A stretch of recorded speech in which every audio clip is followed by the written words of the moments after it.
สบายดีเนาะมื้อนี้เฮามาสวนพุ่นมาเบิ่งสวนกาแฟโอ้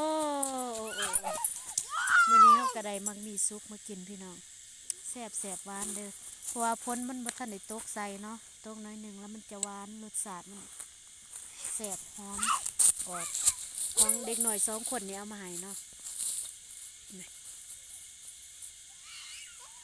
ตรุกเกิบพุ่นตรุกเกิบอันนี้เขาจะมาเบิ่งสวนแต่ว่าสวนเขามันอันนี้แม่นงวดที่2เนาะมันดอกเนาะงวดที่2งวดที่1แม่นยุบแล้วมันจะเป็นหมากน้อยแล้วพี่น้องถ้าตัวใดบ่จับแล้วมันก็จะดอกใหม่ถ้าว่างวด2บ่จับแล้วก็มันจะไปดอกงวด3อีกจังซี่เอาตะยังยิ้มเบิ่งข้าวนึงเต้นน่ะเอายื้อเครเวกันตังไงแกไว้ได้เอาแกไว้เด้อ1 2เรียบร้อยเอาเกลือได้อ่ะนะ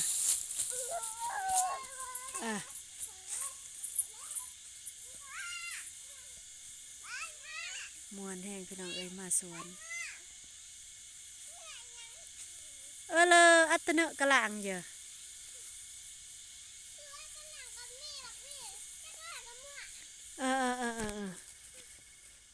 ส่วนนั้นเลยวันมังมี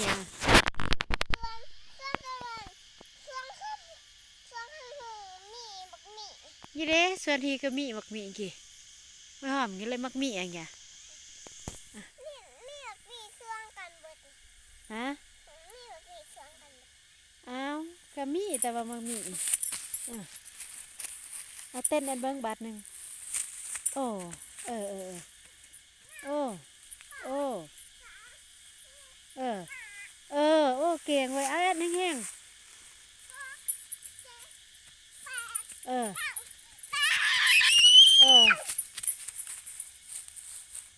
มั่วลุงลิงเด้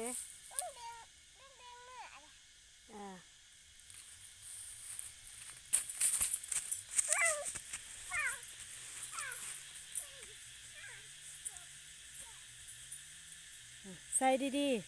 ๆอันนี้แม่นงวด2นะพี่น้องนั่นนี่ตัวได้ที่ว่าบ่จับแล้วมันก็จะดอกงวด2งวด1บ่จับโอ้เก่งมาสางมาเบิ่ง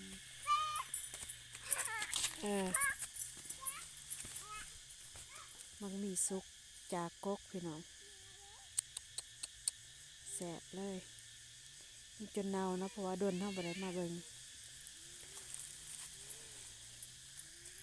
เลยจ้าตั้งไงกลายเป็นไหนน่ะฮะพักผ่อนพักผ่อนไว้ติไอแหละติโอ้ขนาดไว้หนูพักผ่อนเลยฮะถ้าเราพักผ่อนก็เมื่อเลยเลยพักผ่อนเดี๋ยวก็ไอแหละเลยนี่ก็พักผ่อนอยู่เฮ้ยถ้าพักผ่อนนี่ก็บ่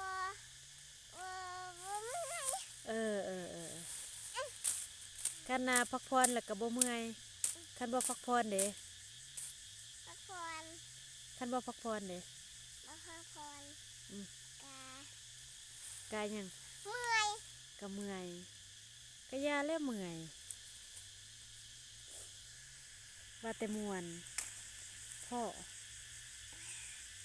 เนาะ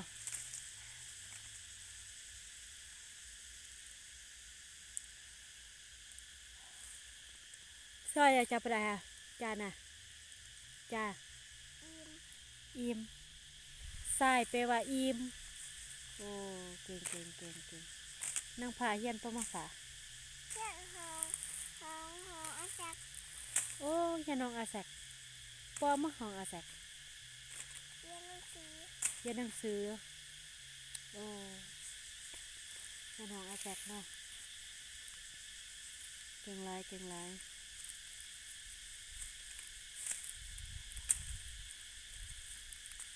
งกับไปก็คงกับไป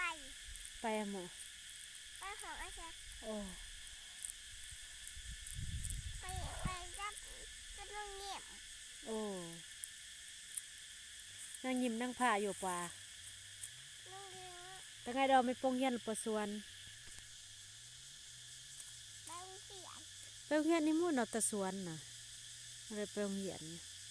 ขั้นตอนไปตัวขั้นตอนสิเมื่อเพื่อให้ก่อนสิไปโรงเรียนก็เตรียมตัวไปโรงเรียน โอ้มันไปสวนไปสวนเด้อ ไปเชื่องกะกินข้าวแน่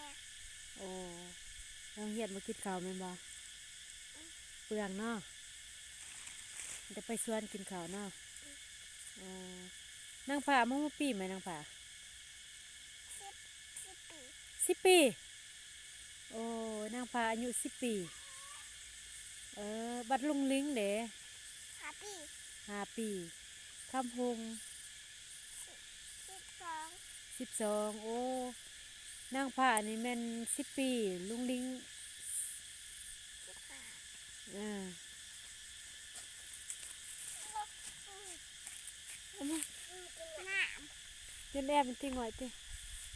น้ำจะไม่เดียวน้ำจะสิเบิดแต่ แน่คงเลยดองเฮยอุ้ย น้ำจะไม่กดจุกไงยังเพิ่มเบิดใส่ โอ้ ต้องทำกระตุกหน่อยให้เบิดเอาไปหาอีก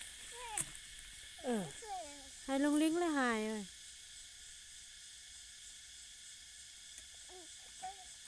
ลิงหาง่ายเฮียอยู่ อ้าวกิสิยนจะหายบ่น่ะฮะ แม่ โอ้ยนแม่หายเลยใกล้นางผ่าเออนางผ่าได้ลอยหายอ่ะ บอก อ้าวไม่ก็ใกล้สิตะว่า ให้ย่างก็บ่ได้บ่ให้ย่างก็ดีได้ดอก อ้าว มาท่าอยู่ก๊อกเด็ก หายบ่ได้แต่กินขนมแม่นบ่ เออ โพดบ่เอาเนี่ยน่ะกินแต่ขนมมันกินได้เนาะเฮาก็ต้องเฮ็ดเวียกแน่แล้ว ขั้นดินนี้ไปกินขนมกันให้ท้องก็บ่ได้บ่ ได้บ่หาทอง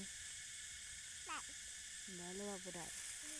ใช่ว่าบ่ได้เบิดบ่ได้เบิดฮะบ่ได้เบิดก็จ้อยไป กินข้าวได้เป็นบ่ เออ นี่